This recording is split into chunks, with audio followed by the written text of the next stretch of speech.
Welcome to day 9 of our 10-part series, Stop Overthinking, Start Speaking.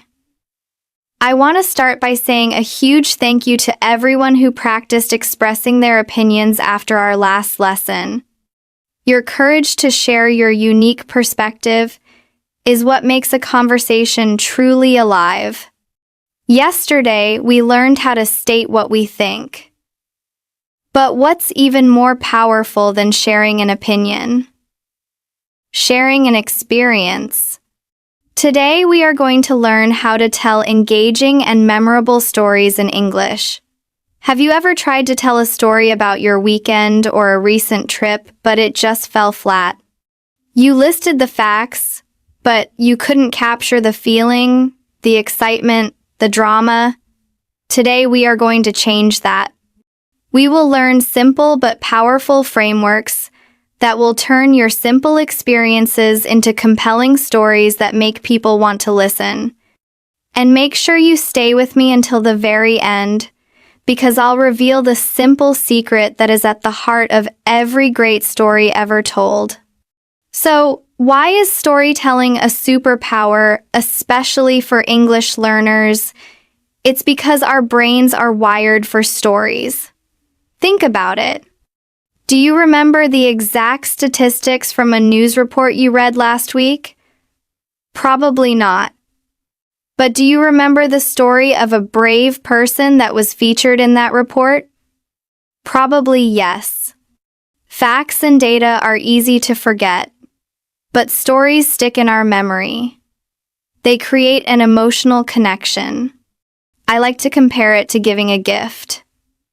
A poorly told story is like a gift in a boring brown box. The content might be good, but the presentation is forgettable.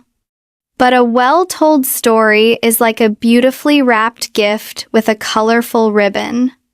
The delivery, the structure, the anticipation it makes, the experience of receiving the gift special and memorable. When you learn to tell a good story, you are giving your listener a gift. You are inviting them into your world, sharing an experience, and creating a moment of connection. Practical frameworks for great storytelling.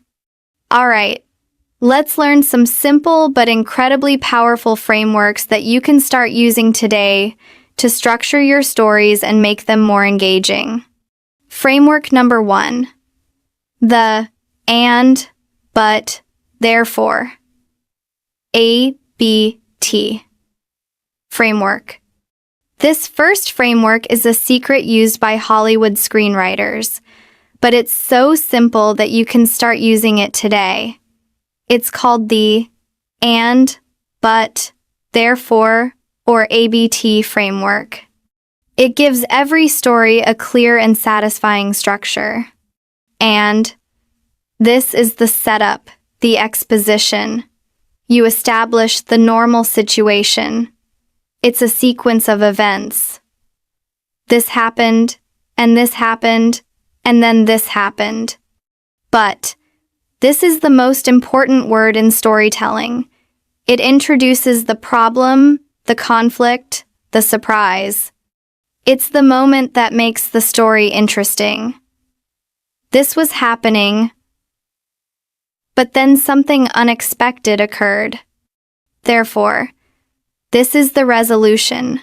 It explains what happened as a result of the conflict. Because of the problem, therefore, this was the result. Let me show you how it works with a simple story about my morning. And I woke up early this morning and the sun was shining, and I decided to go for a walk in the park before work. But when I was putting on my shoes, I saw a large spider on my front door. I am terrified of spiders. Therefore, I decided to skip my walk and do some yoga inside instead, where it was safe from spiders. You see? The and sets the scene, the but creates the drama, and the therefore gives us the conclusion. This simple structure can turn any event into a real story. Framework number 2. The 5-sentence story structure. This next framework is a practical tool for keeping your stories short, clear, and impactful. It's perfect for casual conversations when you don't have a lot of time. It has 5 simple steps. Sentence 1. The character and setting. Introduce who is in the story and where it is happening. The problem. Introduce a conflict or a challenge. The action. Describe the action that was taken to solve the problem. The climax or result. What was the most exciting moment or the outcome of the action? Sentence 5. The lesson or feeling. Conclude with what you learned or how you felt. Let's try it with a new story. Character and setting. Yesterday, I was at the grocery store, and it was very crowded. Problem. When I got to the checkout, I realized I had forgotten my wallet at home. Action. So, I politely explained the situation to the cashier and the person behind me in line. Climax divided by result. The person behind me, a very kind stranger, smiled and offered to pay for my groceries. Lesson divided by feeling. It was such a kind gesture, and it reminded me that there is so much good in the world. This 5-sentence structure is a fantastic way to practice. It ensures your story has a clear beginning, middle, and end, and it prevents you from rambling. Technique number 3. Using vivid details. This is a callback to our lesson from day 5, but it is essential for storytelling. You must show, don't tell. Use sensory language to paint a picture in your listener's mind. Instead of saying, "It was a cold day," try showing it. The wind was howling, and I could see my breath in the air. Instead of saying, "The food was good," try showing it. The pizza had a crispy, golden crust, and the cheese was so hot and melted that it stretched for a mile. When you use these vivid sensory details, you are not just telling a story, you are creating an experience. Technique number 4. The power of dialogue. One of the fastest ways to make a story more dynamic and engaging is to add a line or two of dialogue.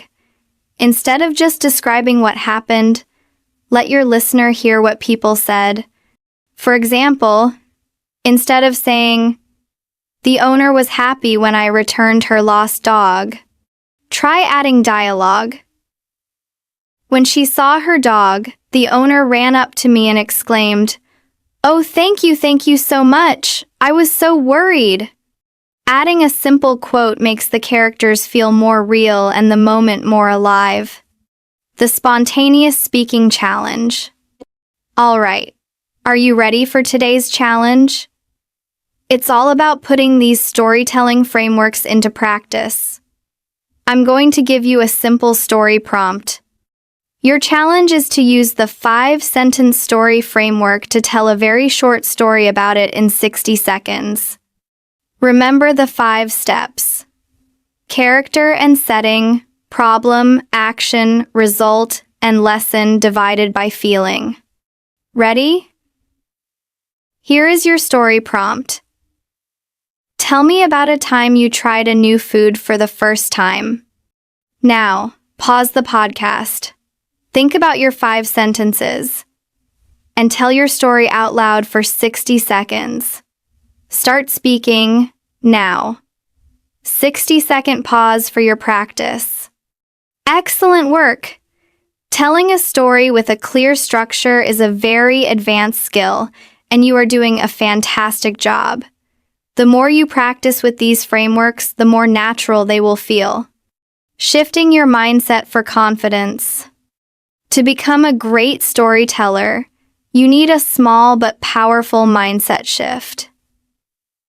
I want you to stop thinking that your life is boring or that you don't have any good stories.